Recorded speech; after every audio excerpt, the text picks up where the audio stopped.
YS వివేకాన్ని TDP వాళ్లే చంపేసి తనపై బురద జల్లుతున్నారని సీఎం జగన్ అన్నారు. తన చెల్లెమ్మల్ని కూడా ఉసిగొల్పుతున్నారని ఆరోపించారు.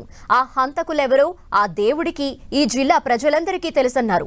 ప్రజల మద్దతు లేని చంద్రబాబు నీచ రాజకీయాలు చేస్తున్నారని తీవ్ర స్థాయిలో ధ్వజమెత్తారు సీఎం జగన్. వివేకం చిన్నారను ఎవరు చంపారో, ఎవరు చంపించారో ఆయనకు, ఆ దేవుడికి ఈ జిల్లా ప్రజలందరికీ కూడా తెలుసు. కానీ బురద జల్లేందుకు ఇద్దరు చెల్లెమ్మలను ఎవరు పంపించారో, వారు వెనకాల ఎవరు ఉన్నారో మాత్రం మీ అందరికీ కూడా రోజు కనిపిస్తూనే ఉంది. బతికి ఉంటే వివేకానంద రెడ్డి గారు శత్రువు, ఆయన్ను వీరే చంపేసిన తర్వాత మాత్రం చేసేది శవ రాజకీయాలు, కుట్రలు. బతికున్న ఎన్టీఆర్ను వీరే చంపేస్తారు వెన్నుపోటు పొడిచి.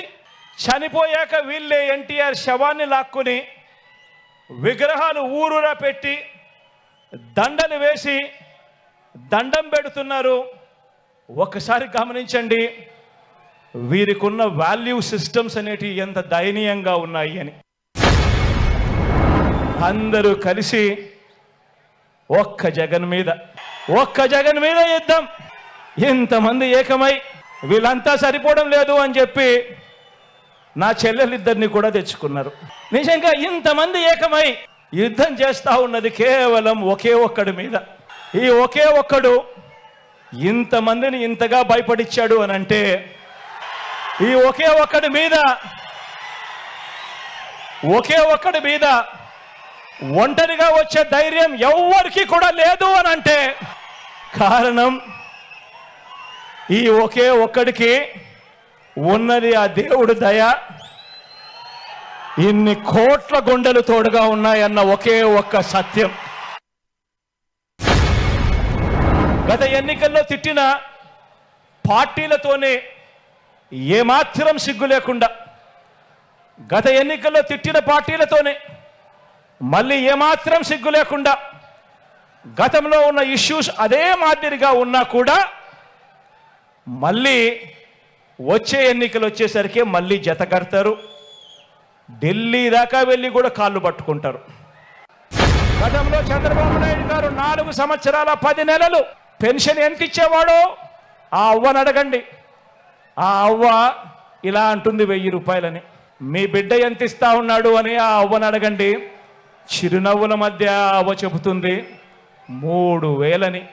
ఆ అవ్వ దగ్గరికి వెళ్ళి అడగండి, అవ్వ ఈ పెన్షన్ ఇలాగే ఇంటి వద్దనే అందాలన్నా, మెరుగైన రేషన్ ఇంటి వద్దకే రావాలన్నా మళ్ళీ మీ జగనే రావాలి, మళ్ళీ వైఎస్ఆర్ కాంగ్రెస్ ప్రభుత్వమే రావాలి అని చెప్పి ప్రతి ఇంటికి వెళ్ళి చెప్పండి. పొరపాటు జరిగితే మళ్ళీ చంద్రముఖి లకలక అంటూ సైకిల్ ఎక్కి మీ ఇంటికి వస్తుంది, చేతిలో టీ గ్లాస్ పట్టుకుంటుంది. మళ్ళీ మరో 5 సంవత్సరాలు మీ ఇంట్లో మీ రక్తం తాగేందుకు వస్తుంది అని చెప్పి ప్రతి ఇంటికి వెళ్ళి చెప్పండి. పొరపాటు చేయొద్దు అని ప్రతి ఇంటికి వెళ్ళి చెప్పండి. చంద్రబాబు తీయటి మాటలు, రంగురంగుల వాగ్దానాలు, చంద్రబాబు నాయుడు మాటల్లో విషం ఎలా ఉంటుందో ఇదే దత్తుపుత్రుడితో, ఇదే మోడీ గారితో కలిసి ఇదే చంద్రబాబు నాయుడు గారు 2014లో ప్రజలకు ఏం చెప్పాడో, ఎంతటి మోసం చేశాడో వారు చేసిన పాంఫ్లెట్ను మీరే ఒక్కసారి చూడండి.